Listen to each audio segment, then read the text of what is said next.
Just west of Reading, with a population of 10,000, lies the borough of Wyomissing. Its tree-lined streets, well-appointed homes, parkland, and a library, even many of its traditions, harken back to an earlier time.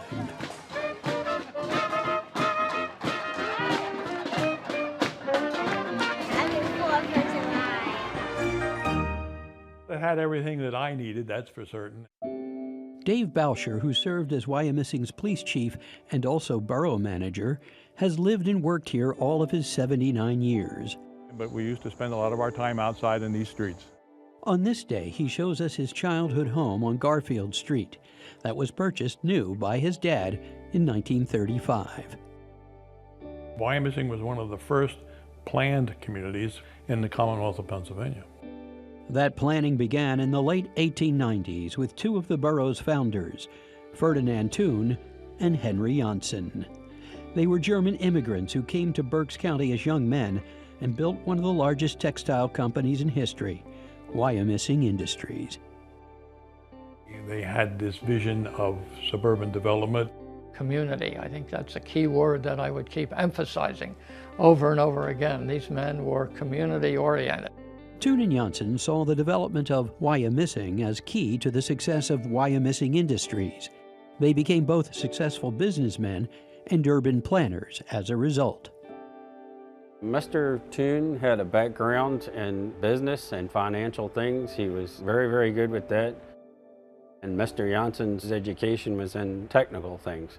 And the two complemented each other perfectly. 1926, their annual... Mark Vaught, a researcher who lectures on the history of Thun and Janssen, notes the irony of their first meeting. They did not know each other while they were in Germany. It was only later, after they came to the U.S., they were introduced by a mutual friend and discovered that they were born within a week of each other. George Edmonds, who grew up in Wyomissing and wrote about it in his book, Wyomissing: An American Dream, chuckles over the idea that these two men didn't meet till they came to America. It's a mystical, magical experience here that these two men were born only a half a mile apart or so in the same city called Barman, but a city that had its own identity as a braiding capital. In 1892, they formed a partnership, moved to Reading, and established the Textile Machine Works to build and service braiding machines. Their original shop on Cedar Street now houses Barbette Industries. Owned and operated by Frank Lewis and his son Joe, the company makes braiding, much of it on the very machines made by Thun and Janssen. This is one of the buildings that Thun and Janssen got their start in back in the late 19th century when they went into business. Some of the equipment that we run today were made by Textile Machine Works. Women in the late 1890s, the Victorian period, wore dresses that touched the ground. Braiding along the hemline helped prevent fraying. In today's domestic market, Frank and his son make tassels and fringe for flags, among other specialty products. Over the years, we've had new foreign Japanese and Chinese made machines in our plant.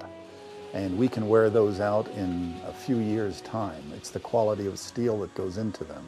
Whereas with Textile Machine Works, it was a very high-grade steel. And if you maintain them, oil them, lubricate them, they show very, very little wear. They'll run for another 100 years.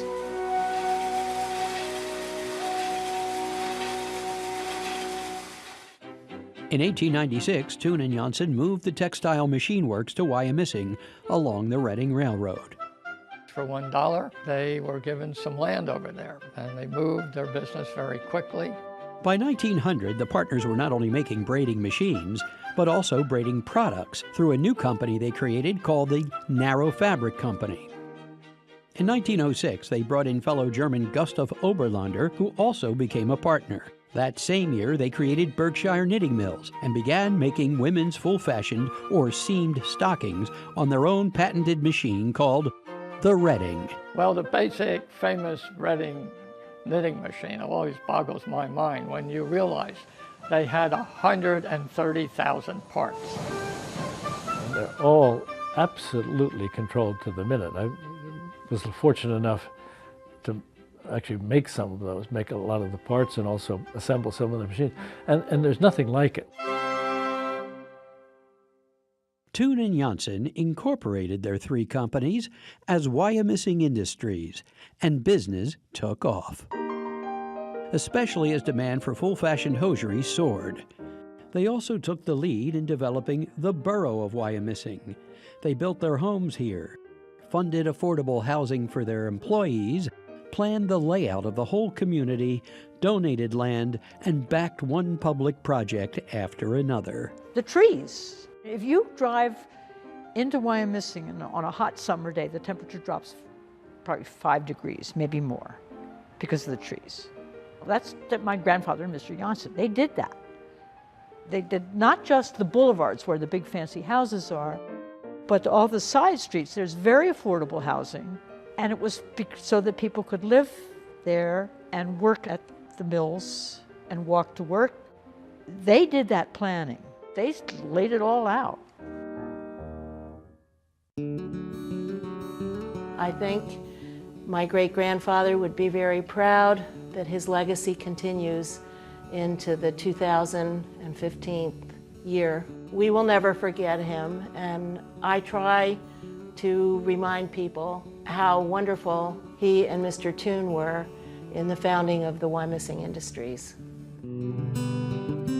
Henry Janssen died in 1948, and Ferdinand Toon in 1949, ending a partnership that lasted 56 years. Wyomissing Industries is gone now, but the partners' good works live on through their foundations, and a community which serves as their legacy. For Focus, I'm Grover Silcox reporting.